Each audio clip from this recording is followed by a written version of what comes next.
নমস্কার, আরও একটা গুরুত্বপূর্ণ আপডেট নিয়ে চলে এলাম। খুব গুরুত্বপূর্ণ ভিডিও। চ্যানেলে ফার্স্ট টাইম দেখলে চ্যানেলটাকে সাবস্ক্রাইব করে বেল আইকনটা রিপ্রেস করে লেটেস্ট গুরুত্বপূর্ণ আপডেট পাওয়ার জন্য স্টেপ টু স্টেপ আজকে আপডেটটা আপনাদের সামনে তুলে ধরছি। চুক্তিভিত্তিক কর্মীদের নিয়ে একটা কথা বলবো। আজকে চুক্তিভিত্তিক কর্মীদের নিয়ে কথা বলবো। এটা বেতন বৃদ্ধি হয়েছে যেখানে 11,000 টাকা বেতন বৃদ্ধি হয়েছে। ঠিক আছে, 11,000 টাকা বেতন বৃদ্ধি হচ্ছে। এইমাত্র একটা ঘোষণা হচ্ছে, দীর্ঘ প্রতীক্ষার আজ অবসান হলো। কাদের বেতন বৃদ্ধি হলো?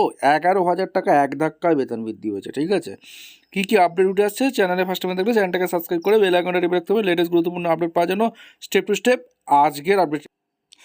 আচ্ছা, উত্তরপ্রদেশ সরকারের আউটসোর্সিং কর্মচারীদের বেতন বৃদ্ধির গুরুত্বপূর্ণ একটা খবর আপনাদের সামনে তুলে ধরবো।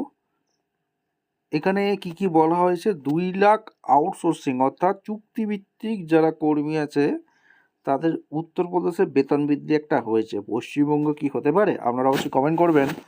বলছে, উত্তরপ্রদেশের মুখ্যমন্ত্রী যোগী আদিত্যনাথের ঘোষণা অনুযায়ী রাজ্যে আউটসোর্সিং মাধ্যমে কর্মরত প্রায় 2 লাখ কর্মচারী আছে।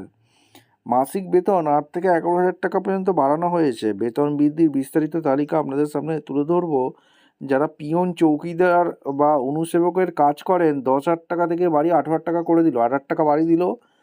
কম্পিউটার এন্ট্রি, ডাটা এন্ট্রির যে অপারেটর যারা কাজ করে 14,000 টাকা থেকে 23,000 টাকা করে দিল। এনটি অপারেটর যারা কাজ করে 21,000 থেকে 31,900 করলো। সিস্টেম অ্যাডমিনিস্ট্রেশন সিনিয়র প্রোগ্রামার যারা আছে 8,000 থেকে 37,400 টাকা করলো। স্ট্যাটিক্যাল অফিসার বা প্রোগ্রাম যারা আছে 29,900 টাকা করলো।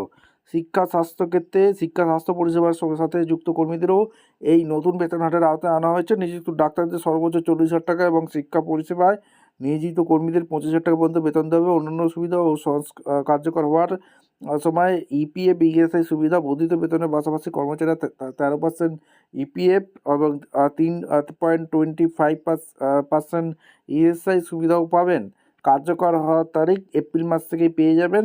এই বেতন বৃদ্ধি বিভাগীয় বাজেটে 426 কোটি টাকা বাড়িয়ে কোটি টাকার ব্যবস্থা করা হয়েছে। ভিডিওটি মনে হলে চ্যানেলে ফার্স্ট টাইম দেখলে চ্যানেলটাকে সাবস্ক্রাইব করে বেল আইকনটা টিপে রাখুন। এবং পশ্চিমবঙ্গ থেকে যারা ভিডিও দেখছেন, আপনাদের কি পশ্চিমবঙ্গে চুক্তিভিত্তিক কর্মীদের বেতন বৃদ্ধি হতে পারে? আপনারা অবশ্যই কমেন্ট সেকশনে ব্যক্ত করবেন। দেখা হচ্ছে কোনো পরবর্তী ভিডিও। ধন্যবাদ।